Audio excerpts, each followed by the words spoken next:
Assalamualaikum warahmatullahi wabarakatuh. Perkenalkan, nama saya Aris Soidi dari program Studi Informatika Universitas Sibar Asia. Jadi pada kesempatan kali ini saya ingin mempresentasikan makalah yang berjudul Implementasi Kecerdasan Komputasional menggunakan Neural Network untuk prediksi risiko diabetes dengan tujuan untuk memenuhi nilai tugas mata kuliah kecerdasan komputasional yang dibimbing oleh Ibu Insinyur Henny Yulianti MM.Com. Jadi latar belakang makalah ini adalah jadi diabetes mellitus merupakan salah satu penyakit kronis yang total kasusnya dari tahun ke tahun itu selalu meningkat, baik secara global maupun di Indonesia. Masalahnya, diabetes sering kali tidak terdeteksi sejak awal, sehingga banyak pasien baru mengetahui ketika sudah muncul komplikasi. Karena itu sangat penting eh, memiliki sistem pendeteksi diabetes ini. Di sisi lain, data kesehatan seperti kadar glukosa, BMI, tekanan darah, dan pola usia memiliki eh, pola yang saling berhubung dan tidak selalu linear. Maka pendekatan kecerdasan komputasional, khususnya neural network, dinilai efektif karena mampu mempelajari pola kompleks dari data dan digunakan untuk memprediksi resiko diabetes. Kedua rumusan masalahnya, dalam penelitian ini, saya merumuskan beberapa pertanyaan utama. Bagaimana merancang arsitektur neural network yang sesuai untuk prediksi resiko diabetes, bagaimana mengimplementasikan model prediksi berdasarkan fitur medis pasien, dan bagaimana mengevaluasi performa model menggunakan metrik seperti akurasi, precision, recall, dan F1 score, serta apa keunggulan dan keterbatasan neural network dibanding model yang lain? Tujuan penelitiannya adalah mengembangkan model neural network, khususnya arsitektur yang menggunakan multi-layer perceptron atau MLP yang mampu mempelajari pola dari data kesehatan pasien. Tujuan kedua adalah memprediksi resiko diabetes berdasarkan beberapa fitur medis seperti kadar glukosa, BMI, tekanan darah, usia, dan variabel terkait lainnya. Dengan prediksi ini, model diharapkan dapat membantu proses screening awal untuk mengidentifikasi apakah pasien itu berpotensi atau tidak. Dan tujuan terakhir adalah mengevaluasi performa model. Evaluasi dilakukan menggunakan matriks seperti akurasi, precision, recall, dan F1 score, serta dilihat juga melalui confusion matrix untuk mengetahui jenis kesalahan prediksi yang terjadi. Jadi, secara ringkas, penelitian ini tidak hanya membangun model, tapi juga menguji seberapa baik model tersebut bekerja dalam memprediksi resiko diabetes.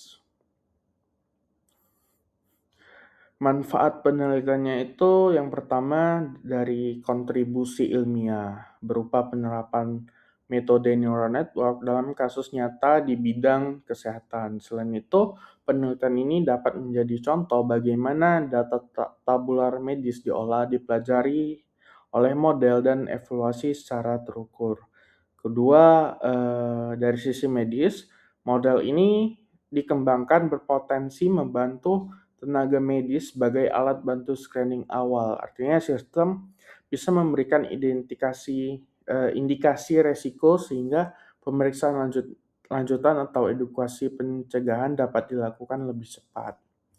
Dan terakhir adalah dari sisi pendidikan, diharapkan penelitian ini dapat menjadi referensi bagi pembelajaran dan penelitian lanjutan, khususnya terkait penerapan kecerdasan buatan, pemodelan neural network, serta evaluasi model pada data kesehatan. Nah, sebelum lebih jauh kita masuk dulu apa itu diabetes mellitus. Jadi, diabetes adalah penyakit metabolik yang ditandai dengan kadar gula darah tinggi. Karena gangguan pada produksi insulin, kerja insulin, atau keduanya secara umum. Diabetes dibagi menjadi beberapa tipe. Tipe utama tipe 2 dengan tipe 2 yang paling dominan dan sangat dipengaruhi gaya hidup. Kasusnya terus meningkat sehingga deteksi dini itu sangat penting. Faktor risikonya meliputi usia, genetik, obesitas, kurang aktivitas fisik, dan tekanan darah yang kemudian menjadi fitur input pada model prediksi.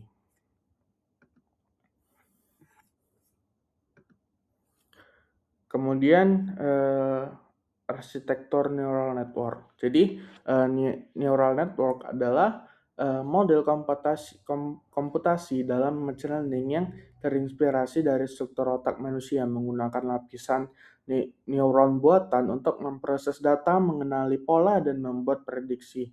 Sehingga sistem ini belajar dengan menyesuaikan bobot koneksi antara neuron berdasarkan data pelatihan untuk memecahkan masalah kompleks seperti fisik komputer dan NLP. Dan arsitektur yang digunakan dalam penelitian ini adalah MLP, yaitu jenis neural network yang cocok untuk data tabular seperti data medis. Yang pertama itu ada input layer berisi 8 neuron, karena ada 8 fitur pada dataset yang akan digunakan. Setelah itu masuk ke hidden layer sebagai tempat utama proses pembelajaran pola.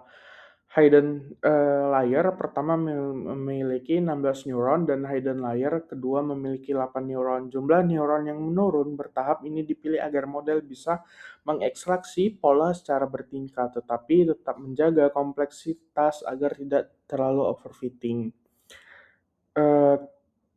Kedua, hidden layer menggunakan ReLU, karena ReLU membantu jaringan saraf mempelajari hubungan nonlinear dengan lebih stabil dan biasanya mempercepat training.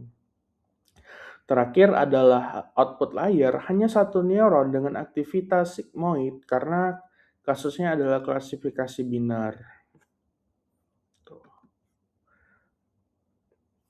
Nah, kemudian masuk ke dataset yang akan digunakan dalam penelitian ini.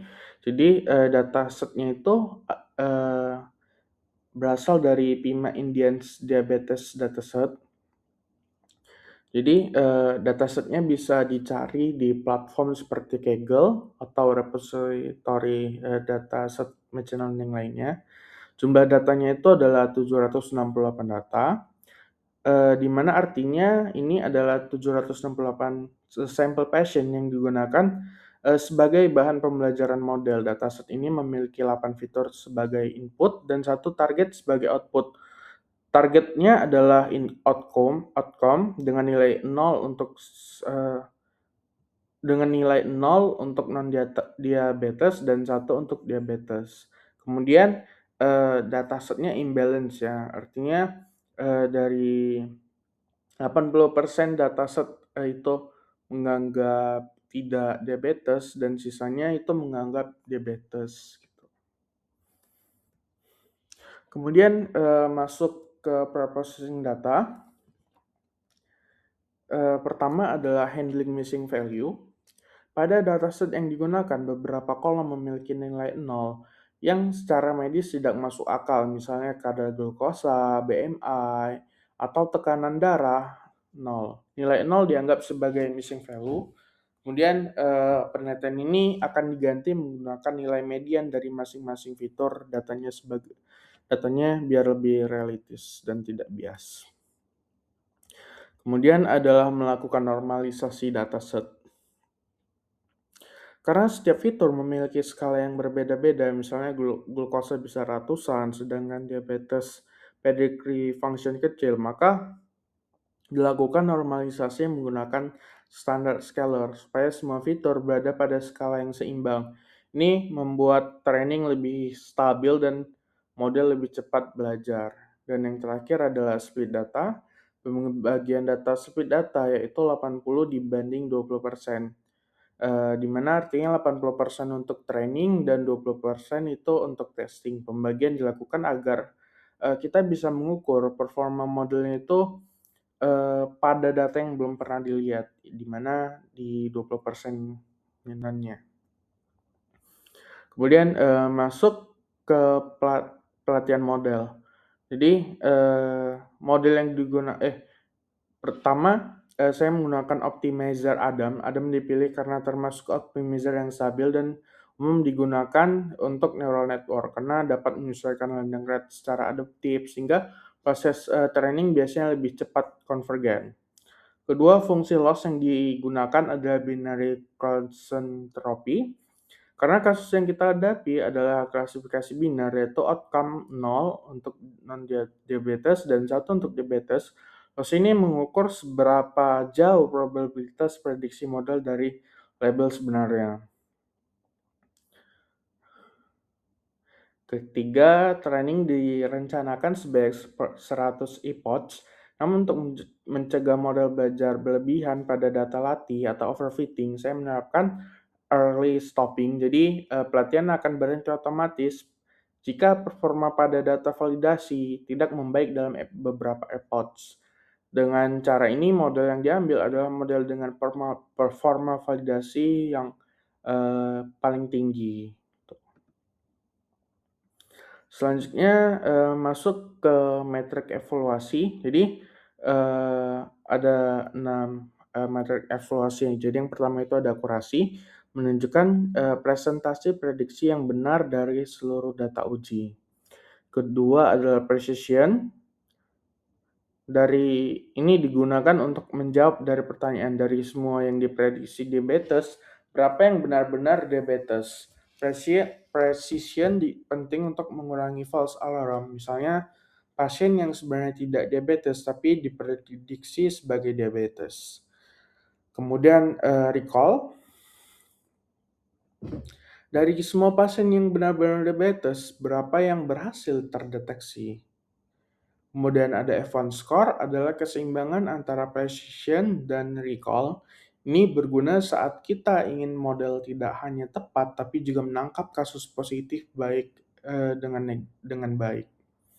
Confession matrix menampilkan detail kesalahan model, true positif, true negatif, false positif, false negatif.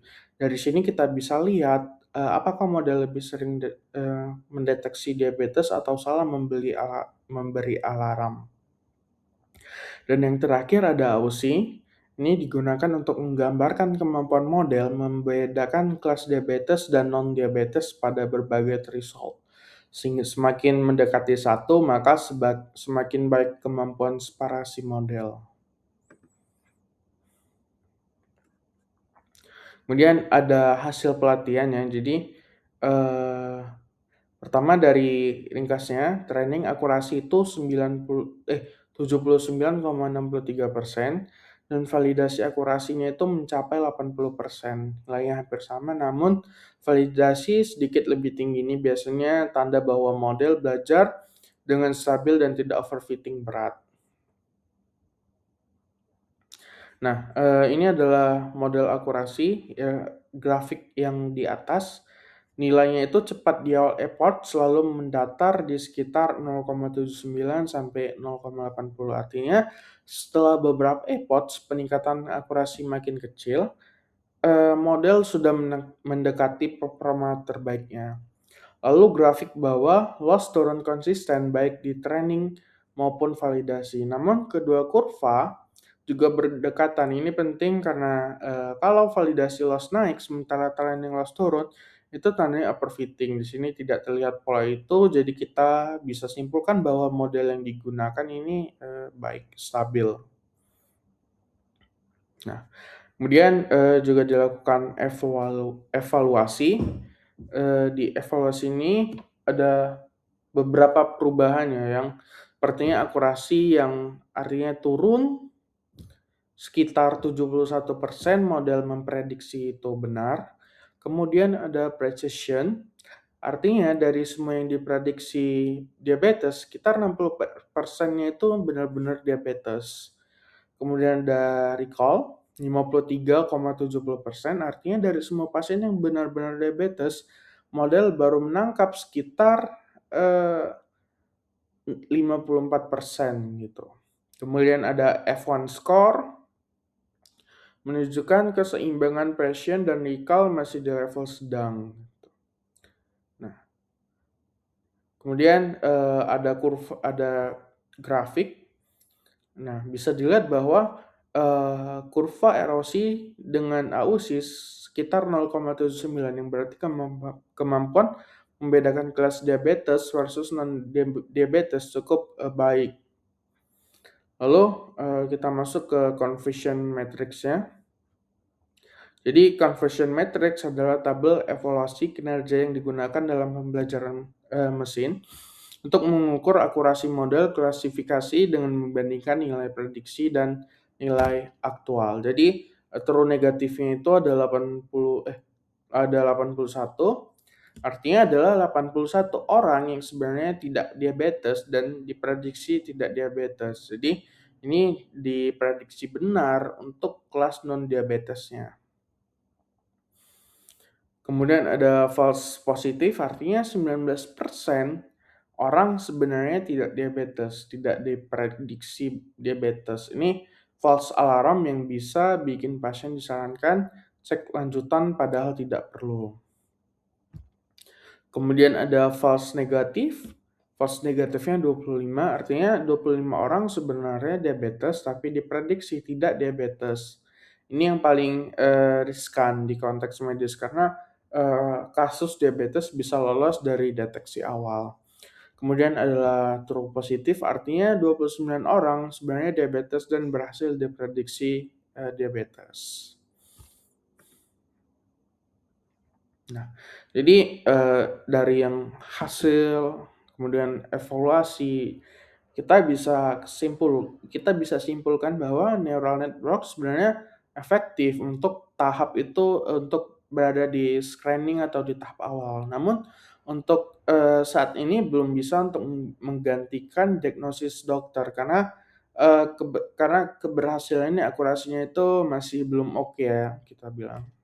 Masih, di bawah 80%. Nah, kemudian, masuk ke saran nih. Jadi, saran saya yang pertama itu, dataset-nya itu bisa kita besarin lagi karena, yang tersedia saat ini masih sangat sedikit ya. Kedua, kita bisa lakukan optimasi model seperti, di penelitian ini arsitek MLP sudah berjalan cukup baik, tapi performa terutama recall masih bisa ditingkatkan. Optimasi bisa dilakukan lewat tuning hyperparameter seperti jumlah neuron, learning, batch size, serta menambahkan regulasi seperti dropout atau L2. Karena datanya imbalance, kita juga bisa coba classwork atau penyesuaian threshold agar model lebih sensitif menangkap kasus diabetes. Kemudian ada explainable AI.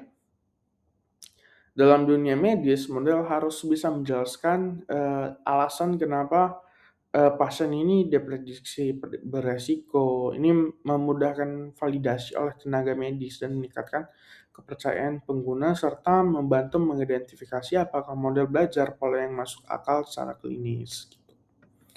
Nah, mungkin itu aja, kita mungkin itu aja yang bisa saya sampaikan. Lebih dan kurang mohon maaf. Wassalamualaikum warahmatullahi wabarakatuh.